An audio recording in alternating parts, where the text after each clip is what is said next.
K Abhilal വിവരങ്ങളുമായുണ്ട്. ഒപ്പം അമൽ തേനമ്പറമ്പിലുമുണ്ട്. അമൽ, നിരവധി ആരോപണങ്ങൾ, അതിൽ ഏറ്റവും ഗൗരവതരമായ 2 ആരോപണങ്ങൾ, അതിൽ ഒന്നിലാണ് രാഹുൽ ഇപ്പോൾ ഓഡിയോ സന്ദേശം ഉൾപ്പെടെ പുറത്തുവിട്ടുകൊണ്ട് പ്രതികരണം നടത്തിയിരിക്കുന്നത്. ഇപ്പോഴുണ്ടായ വിവാദങ്ങളിൽ രാജ്യസമ്മർദ്ദത്തിൽ എങ്ങനെ സ്വാധീനിച്ചേക്കാം ഇപ്പോൾ പുറത്തു വന്നിരിക്കുന്ന ഈ ഓഡിയോയും രാഹുലിന്റെ വിശദീകരണവും? രാഹുലിനെതിരെ ഉയർന്ന ആരോപണങ്ങളിൽ ഏറ്റവും ഗൗരവതരമായ ആരോപണങ്ങളിൽ ഒന്നായിരുന്നു അവന്തികയുടെ ആരോപണം. അവന്തികയാണ് മാധ്യമങ്ങൾക്ക് മുന്നിലെത്തി ഈ കാര്യം വെളിപ്പെടുത്തിയത്. ആ ഒരു വെളിപ്പെടുത്തലുണ്ടായ ശേഷം വലിയ ചർച്ചകൾ ഈ വിഷയവുമായി ബന്ധപ്പെട്ട് നടന്നു. രാഹുലിനെ പ്രതിരോധിച്ച് ഇതൊരു വ്യാജ ആരോപണമാണ് എന്നുള്ള തരത്തിൽ അന്നു മുതലേ ചില ചർച്ചകൾ നടക്കുന്നതാണ്. എന്തായാലും രാഹുലിൻ്റെ രാജിയിലേക്ക് കാര്യങ്ങൾ പോകുന്നു എന്നുള്ള തരത്തിലുള്ള ചർച്ചകൾ ഇന്ന് രാവിലെ മുതൽ സജീവം. കോൺഗ്രസ് നേതാക്കൾ ഒന്നടങ്കം രാഹുൽ രാജിവെക്കണം എന്നുള്ള നിലപാടെടുത്ത് നിൽക്കുന്നു. AICC അതിനുള്ള ചുമതല ഇവിടുത്തെ കാര്യങ്ങൾ എന്താണ് എന്ന് തീരുമാനിച്ച് രാഹുലിനോട് ഒരു നിർദ്ദേശം നൽകാമെന്നുള്ള തീരുമാനം ഹൈക്കമാൻഡിൽ നിന്നും താഴെത്തട്ടിലേക്ക് എത്തുന്നു. കേരളത്തിലെ നേതാക്കൾ പരസ്പരം സംസാരിക്കുന്നു.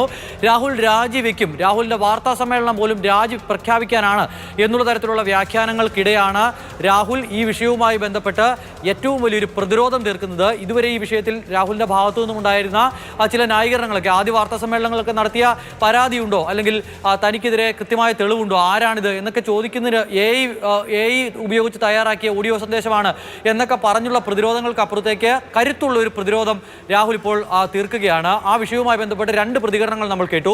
രാഹുലിൻ്റെ രാഹുൽ പുറത്തുവിട്ട ഒരു ഈ ഫോൺ സംഭാഷണമുണ്ട്. അത് തിരുവനന്തപുരത്തെ ഒരു മാധ്യമപ്രവർത്തകൻ സംസാരിക്കുന്നതിൻ്റെ ശബ്ദ സന്ദേശമാണ്. അത് അവന്തികയുമായാണ് സംസാരിക്കുന്നത്. ആ സംസാരിച്ചതിൻ്റെ ഡേറ്റിലടക്കം പിന്നീട് നമ്മുടെ പ്രതിനിധി അവന്തികയുമായി സംസാരിക്കുമ്പോൾ അവന്തികയ്ക്ക് കൃത്യമായ വ്യക്തത നൽകാൻ കഴിയുന്നില്ല എന്നുള്ളതൊരു പ്രശ്നം തന്നെയാണ്. അത് കേൾക്കുമ്പോൾ ആ രാഹുൽ പുറത്തുവിട്ട ഓഡിയോയ്ക്ക് കുറച്ചുകൂടി ആധികാരികതയും രാഹുൽ പറഞ്ഞ കാര്യങ്ങൾക്ക് ഒരു ആധികാരികതയുണ്ട് എന്ന് തോന്നിപ്പിക്കും വിധമാണ് ആ 2 ശബ്ദ സന്ദേശങ്ങൾ. കാരണം അവന്തിക അത് പറയുന്നത് ഈ വിവാദങ്ങൾ ഉണ്ടാകുന്ന അതിൽ ഏറ്റവും പ്രധാനപ്പെട്ട കാര്യം ഇതാണ്, ഈ വിവാദങ്ങൾ ഉണ്ടാകുന്നതിന് മുൻപാണ് ഈ മാധ്യമപ്രവർത്തകൻ സംസാരിച്ചത് എന്നുള്ള തരത്തിൽ അവന്തിക പറഞ്ഞു വെക്കുന്നുണ്ട്. പക്ഷേ അത് ശരിയല്ല, അത് അടിസ്ഥാനരഹിതമാണ് എന്നുള്ള തരത്തിലാണ് മനസ്സിലാക്കാനാവുന്നത്. കാരണം ചില അലിഗേഷനൊക്കെ രാഹുലിനെതിരെ ഉണ്ടായതിനു ശേഷം, അല്ലെങ്കിൽ ചില രാഹുലിനെതിരെ ആരോപണങ്ങളൊക്കെ സജീവ ചർച്ചയായി നിൽക്കുന്ന സമയത്താണ് ഇത്തരമൊരു ഫോൺ സംഭാഷണം നടന്നിരിക്കുന്നത്. അതിൻ്റെ ഓഡിയോ സന്ദേശമാണ് രാഹുലിൻ്റെ ഫോണിലേക്ക് അവർ അയച്ചു നൽകിയിരിക്കുന്നത്. അതിനാൽ ഇപ്പോൾ രാഹുലിൻ്റെ രാജി ആവശ്യപ്പെടുന്ന ആളുകൾക്ക് ഒന്നുകൂടി ആലോചിക്കേണ്ടി വരും എന്ന കാര്യത്തിൽ സംശയം വേണ്ട.